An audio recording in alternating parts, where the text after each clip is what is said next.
నాకు నా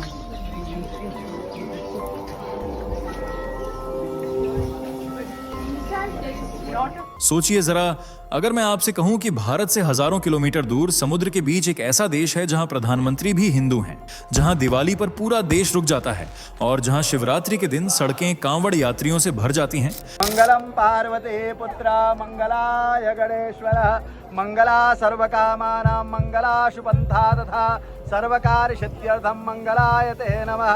बोले गणपति गजानन भगवान की जय। तो आपका पहला सवाल क्या होगा?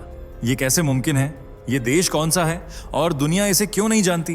यहीं से इस कहानी की शुरुआत होती है और यहीं पर आपका दिमाग रुक जाता है, क्योंकि आज तक हमें यही सिखाया गया कि दुनिया में हिंदू देश नाम की कोई चीज है ही नहीं। सतावंतर मुस्लिम देश, दर्जनों ईसाई देश, लेकिन हिंदू शून्य। तो फिर ये कौन सी जमीन है जहां मंदिर सिर्फ आस्था नहीं बल्कि पहचान है?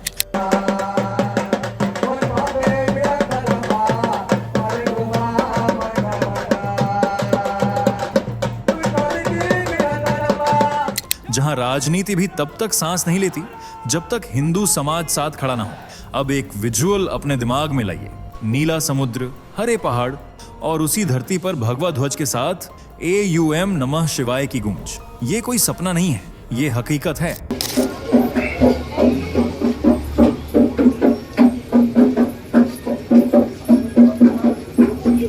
और सबसे चौंकाने वाली बात, इस देश की कहानी भारत से शुरू होती है लेकिन भारत में खत्म नहीं होती। ये वीडियो सिर्फ एक देश की जानकारी नहीं है, ये उस इतिहास का पर्दाफाश है जिसे जानने के बाद आप दुनिया के धर्मनिरपेक्ष नक्शे को नए नजरिए से देखने लगेंगे। अगर आप शुरुआत में ही वीडियो छोड़ देते हैं तो आप वो सच्चाई मिस कर देंगे जो स्कूल की किताबों में नहीं है, न्यूज में नहीं है और शायद जानबूझकर छुपाई गई है। तो सवाल ये नहीं कि ये देश कौन सा है, सवाल ये है कि क्या आप पूरी कहानी जानने की हिम्मत रखते हैं, क्योंकि जो आगे आने वाला है वो आपकी सोच बदल सकता है हमेशा के लिए। चलिए दोस्तों, फटाफट एक बात बताइए, ये वीडियो आपको कैसे मिली? क्या आपने खुद इसे सर्च किया था या फिर ये अचानक आपकी स्क्रीन पर आ गई और आपने क्लिक कर दिया? हमें सच में जानना है, कमेंट में जरूर बताइए, क्योंकि हर जवाब अपने आप में एक कहानी है। और अगर ये वीडियो आपको बिना सर्च किए अचानक मिली है तो समझ लीजिए ये सिर्फ इत्तेफाक नहीं है। इसका मतलब है कि आप चाहते हैं कि सनातन की आवाज पूरे देश में फैले और कट्टर सोच का अंत हो। ऐसे में दोस्तों, आपका एक छोटा सा कदम इस लड़ाई को बहुत बड़ा बना सकता है। फैक्ट मंत्रा चैनल को अभी सब्सक्राइब कीजिए, क्योंकि हमें आपके सपोर्ट की जरूरत है आज पहले से ज्यादा। इस वीडियो को हर जगह शेयर कीजिए, व्हाट्सएप से लेकर फेसबुक तक, क्योंकि सच तभी ताकत बनता है जब वो ज्यादा लोगों तक पहुंचे। और हाँ, लाइक जरूर कीजिए ताकि ये वीडियो एल्गोरिदम की दीवार तोड़कर और भी लोगों की स्क्रीन तक पहुंच सके। तो चलिए दोस्तों, अब बिना रुके, बिना डरे वीडियो में आगे बढ़ते हैं। क्या आप जानते हैं, भारत से हजारों किलोमीटर दूर हिंद महासागर के बीच एक ऐसा देश है जहां बहुमत हिंदुओं का है, जहां गंगा बहती है, जहां शिवरात्रि पर देश जैसे थम सा जाता है, जहां दिवाली पर राष्ट्रीय अवकाश होता है, यहां पूजा भी होती है और हवन भी, क्योंकि मेजॉरिटी हिंदुओं की है। लेकिन यह देश है कौन सा और यहां हिंदू धर्म कैसे पहुंचा? चलिए बताते हैं। हमारी दुनिया में 57 मुस्लिम, 14 ईसाई, 1 यहूदी, 4 बौद्धिस्ट देश हैं। लेकिन अगर बात हिंदू देश की करें तो नंबर है 0। लेकिन मेजॉरिटी के हिसाब से दुनिया का सबसे बड़ा हिंदू देश है भारत, जहां हिंदुत्व कण कण में बसा हुआ है। इसके अलावा नेपाल कभी हिंदू राष्ट्र हुआ करता था, हालांकि आज इसकी पहचान भी धर्मनिरपेक्ष देश के रूप में होती है। इन देशों के अलावा भी कई देश हैं जहां हिंदू सबसे ज्यादा हैं और जो आने वाले सुनहरे कल में पूरी तरह से हिंदुत्व के रंग में रंग सकते हैं। इन्हीं में से एक देश का नाम है मॉरिशस, जिसे मिनी इंडिया, हिंद महासागर का स्वर्ग और कल्चरल मेल्टिंग पॉट भी कहा जाता है, जबकि इसका आधिकारिक नाम है रिपब्लिक ऑफ मॉरिशस। यह हिंद महासागर में स्थित एक द्वीपीय देश है, जिसके मुख्य द्वीपों में रॉड्रिग्स, अगालेगा, सेंट ब्रैंडन जैसे कई द्वीप समूह शामिल हैं। मॉरिशस पूर्वी अफ्रीका के दक्षिण पूर्वी तट से करीब 2000 किलोमीटर दूर मेडागास्कर के पूर्व में स्थित है।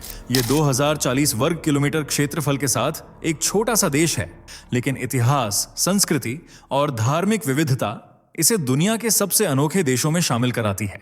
मॉरिशस के लिए मशहूर लेखक मार्क ट्वेन ने कहा था, पहले मॉरिशस बना फिर स्वर्ग की रचना हुई। इसी से आप देश की सुंदरता का अंदाजा लगा सकते हैं। कहते हैं मॉरिशस के नीले समुद्री तट, मदमस्त मौसम और घने जंगलों को देखकर ही ऊपर वाले ने स्वर्ग की रचना की थी। चौंकाने वाली बात तब होती है जब यह खूबसूरत देश छोटा भारत नजर आता है। वही परंपराएं, वही पहनावा, खान पान। यहां आने पर ऐसा लगेगा ही नहीं कि आप भारत से बाहर हैं। और लगे भी कैसे? हिंदू मॉरिशस का सबसे बड़ा धर्म है। देश की कुल आबादी 12,68,280 है, जिनमें से 49 से 50% लोग हिंदू हैं, जबकि 32% ईसाई, 17% मुसलमान और 0.4% बौद्धिस्ट हैं। लेकिन जब त्योहारी सीजन हो या कोई खास मौका हो तो हर धर्म का व्यक्ति सनातनी बन जाता है। देश की सरकार भी हिंदू धर्म को मान्यता देती है। हालांकि इसका कोई ऑफिशियल धर्म नहीं है, लेकिन राजनीतिक गलियारों में तब तक कोई हलचल नहीं होती जब तक कि हिंदू वोटर्स उनके साथ खड़े ना हो जाए। यहाँ की खासियत है लोगों की एकता। भारत में बागेश्वर धाम सरकार हिंदुओं को एकजुट करने के लिए यात्रा निकाल रहे हैं, क्योंकि यहाँ जातिवाद, ऊंच नीच के कारण हिंदू एक नहीं माने जाते। जबकि मॉरिशस में जाति व्यवस्था जैसा कुछ है ही नहीं। यहाँ अगर आप देवी देवताओं को पूजते हैं, हिंदू कल्चर को फॉलो करते हैं, तो आप सिर्फ हिंदू हैं, ना जाट ना पंडित। और यही बात इस देश में हिंदुओं को खुशहाल बनाती है। मॉरिशस एक शांत और सभ्य देश माना जाता है। यहाँ क्राइम रेट काफी कम है और महिलाओं को आधी रात को भी सुरक्षित माना जाता है, फिर चाहे वो चार दीवारी के भीतर हो या पब्लिक प्लेस पर। यह अफ्रीका का एकमात्र ऐसा देश है जहाँ हिंदू धर्म सबसे ज्यादा प्रचलित है। हिंदुओं के प्रतिशत के मामले में यह दुनिया का तीसरा सबसे बड़ा देश है। पर हिंदू यहाँ पहुंचे कैसे, ये समझने के लिए हमें देश के इतिहास में झांकना होगा। माना जाता है कि मॉरिशस की खोज 15वीं शताब्दी में हुई थी, जब अरब नाविकों का इस द्वीप पर आना हुआ। उन्होंने इसे अरोबी नाम दिया। इसके बाद 16वीं शताब्दी में पुर्तगालियों ने यहाँ डेरा जमाया और 1638 में डच पहुंच गए। कहते हैं कि पहली बार डचों ने ही इस भूमि को मॉरिशस नाम दिया था, जो आज भी चलन में है। उनके बाद फ्रांसीसी और फिर ब्रिटिश शासन की पकड़ मजबूत हुई। देखा जाए तो मॉरिशस को असल पहचान फ्रांसीसियों के समय में मिली थी, जो 1715 में आए और करीब 100 सालों तक इस देश पर राज किया। लेकिन ब्रिटिशर्स के मजबूत हथियार और कूटनीति से भरी चालों ने 1810 में उन्हें मॉरिशस छोड़कर जाने को मजबूर कर दिया। पेरिस की संधि के तहत फ्रांसीसियों ने अपना राजपाट यूनाइटेड किंगडम को सौंप दिया। इस तरह जमीन का यह टुकड़ा अंग्रेजों के कब्जे में आ गया और मॉरिशस उनके लिए काफी फायदेमंद साबित हुआ, क्योंकि यहाँ की जलवायु उष्णकटिबंधीय ट्रॉपिकल है। ऐसे में ये गन्ना, कपास, तंबाकू और अन्य नकदी फसलों के लिए बेस्ट ऑप्शन है, खासकर गन्ने की खेती के लिए, जिसे उगाकर ब्रिटिशर्स मुख्य चीनी एक्सपोर्टर बनना चाहते थे। और ऐसा हुआ भी। देखते ही देखते डिमांड बढ़ती चली गई। मांग के साथ ही ब्रिटिशर्स को मजदूरों की जरूरत भी पड़ती गई, लेकिन वे चाहते थे कि कम लागत में ज्यादा प्रॉफिट हो और उसके लिए सस्ते मजदूर चाहिए थे, जबकि मॉरिशस या यूरोप से लाए जाने वाले लोग ज्यादा मजदूरी चार्ज करते थे। ऐसे में अंग्रेजों ने भारतीयों को मॉरिशस ले जाने का सोचा। हालांकि 1835 में ही ब्रिटिश सरकार ने गुलामी प्रथा को खत्म कर दिया था। ऐसे में अब उन्हें गुलामों की तरह लाना पॉसिबल नहीं था। तब अंग्रेज भारतीयों को इंडेंचर्ड लेबरर्स यानी गिरमिटिया मजदूरों के रूप में मॉरिशस लेकर पहुंचे, जिनमें उत्तर प्रदेश, बिहार, झारखंड, कलकत्ता, तमिलनाडु, आंध्र प्रदेश और महाराष्ट्र समेत तमाम राज्यों के लोग थे और ज्यादातर हिंदू थे। 1834 से 1920 तक करीब 5 लाख भारतीय मॉरिशस ले जाए गए। इनमें से कुछ कॉन्ट्रैक्ट खत्म होने के बाद अपने वतन वापस लौट आए, जबकि कुछ वहीं के होकर रह गए। उन्हीं के जरिए हिंदू संस्कृति भारत से 7 समुंदर पार मॉरिशस में भी जिंदा हो गई। इन लोगों ने न तो अपना धर्म छोड़ा और न ही भाषा, जिस वजह से यहाँ भोजपुरी, हिंदी, तमिल, तेलुगु, मराठी और संस्कृत भी सुनने को मिलती है। वहीं ज्यादातर हिंदू मॉरिशस क्रियोल बोलते हैं, जबकि राजनीति से जुड़े हिंदू हिंदी को अपनी मातृभाषा और पैतृक भाषा के रूप में इस्तेमाल करते हैं, जिस वजह से कुछ 10 से 20% लोगों के अलावा सभी मॉरिशस वासी हिंदी को अच्छे से समझते हैं। वहीं ग्रामीण क्षेत्रों, उत्तर मध्य क्षेत्र में रहने वाले हिंदू भोजपुरी को अपनी मूल और मातृभाषा मानते हैं, क्योंकि यह इलाका पश्चिमी बिहार और पूर्वी उत्तर प्रदेश राज्य के गंगा मैदानी क्षेत्रों से जाकर बसे हिंदुओं से भरा है, जिनकी मूल भाषा भोजपुरी है। वहीं ऑफिशियल भाषा अंग्रेजी है, लेकिन यह ऑफिशियल काम के अलावा आम बोलचाल में कम ही सुनने को मिलती है। मॉरिशस में हिंदू धर्म का कितना प्रभाव है, इसका अंदाजा आप यहां से लगा सकते हैं कि देश के पहले प्रधानमंत्री भी हिंदू ही थे, जिनका नाम है सर शिवसागर रामगुलाम, जिन्हें देश का राष्ट्रपिता भी कहा जाता है, क्योंकि रामगुलाम परिवार ने ही मॉरिशस में भोजपुरी भाषा और धर्म को लेकर लोगों को एकजुट रखने का काम किया था। 1930 आते आते उन्होंने ही अंग्रेजों के खिलाफ पहली बार आवाज उठाई।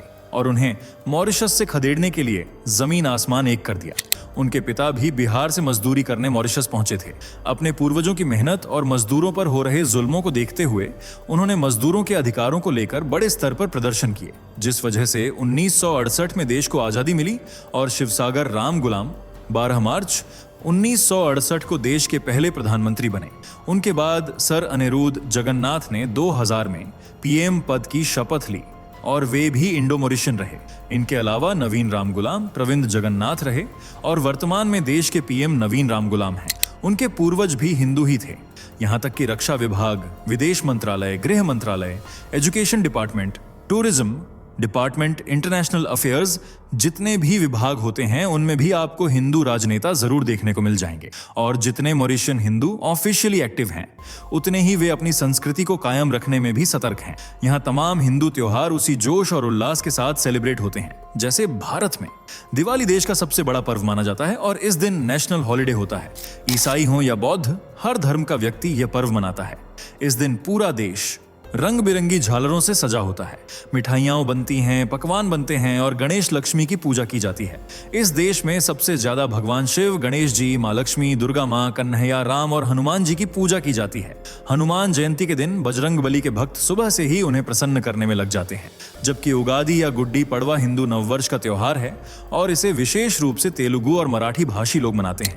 होली, जिसे रंगों का त्योहार भी कहते हैं, यह भी मॉरिशस का एक लोकप्रिय त्योहार है जिसे सभी एक साथ मिलकर मनाते हैं।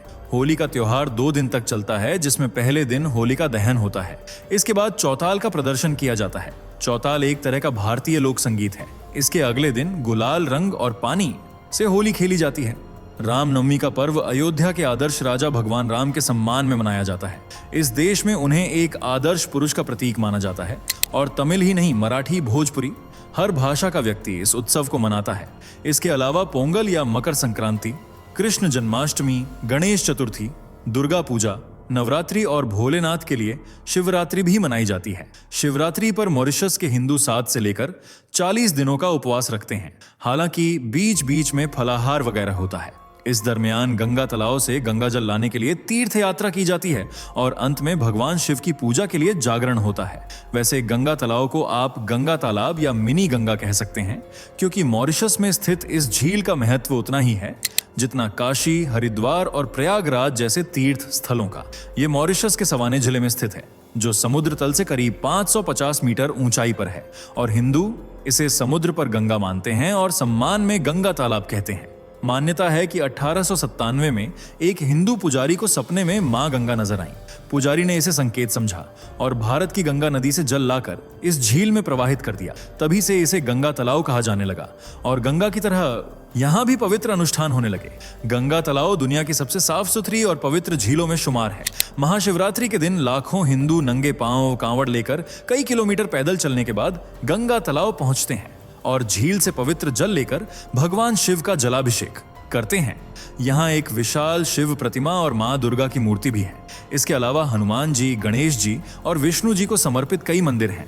मॉरिशस में मंदिरों की संख्या 300 से भी ज्यादा है। जब भारतीय हिंदू यहाँ पहुंचे तो अपने साथ रामायण, महाभारत, भगवद गीता, वेद पुराण, उपनिषद जैसे तमाम ग्रंथ और भगवान के प्रति श्रद्धा भी लेकर आए। उन्होंने छोटे छोटे तंबुओं में अपने देवी देवताओं को स्थापित किया और उनकी पूजा शुरू कर दी। बाद में मंदिरों की स्थापना भी होने लगी। देश का सबसे बड़ा मंदिर महेश्वरनाथ शिव मंदिर को माना जाता है, जो 130 से भी ज्यादा साल पुराना है। इसे ग्रैंड शिवाला ट्रायोलेट भी कहते हैं। इसका डिजाइन बंगाल शैली पर आधारित है। ये भगवान शिव को समर्पित है और भगवान शिव की करीब 33 मीटर ऊंची प्रतिमा मंदिर के गर्भगृह में विराजमान है। यहाँ पवित्र शिवलिंग के साथ देवी पार्वती और भगवान गणेश की मूर्तियां भी स्थापित हैं। इसके साथ ही कार्तिकेय और द्वारपाल नंदी जी भी पहरा दे रहे हैं। शिव परिवार के साथ ही देवी लक्ष्मी, भगवान नटराज, हनुमान, जगन्नाथ और देवी काली को भी मंदिर में स्थापित किया गया है। ये मंदिर ट्रायोलेट पोर्ट लुइस से करीब 11 किलोमीटर दूर है। अगला मंदिर है सागर शिव टेम्पल, जो मॉरिशस के गोयावेडे चाइना द्वीप पर स्थित है। यहाँ भगवान शिव की एक 108 फीट ऊंची कांस्य प्रतिमा है, जिसे मॉरिशस की सबसे ऊंची मूर्तियों में से एक माना जाता है और इसे मंगल महादेव के नाम से भी जाना जाता है।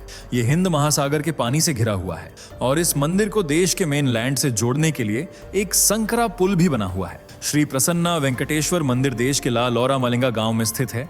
मंदिर की मूर्तियों में सोना, हीरा, माणिक, पन्ना, नीलम और दूसरे कीमती रत्न जड़े हुए हैं। यह मंदिर पोर्ट लुइस से करीब 30 किलोमीटर दूर है।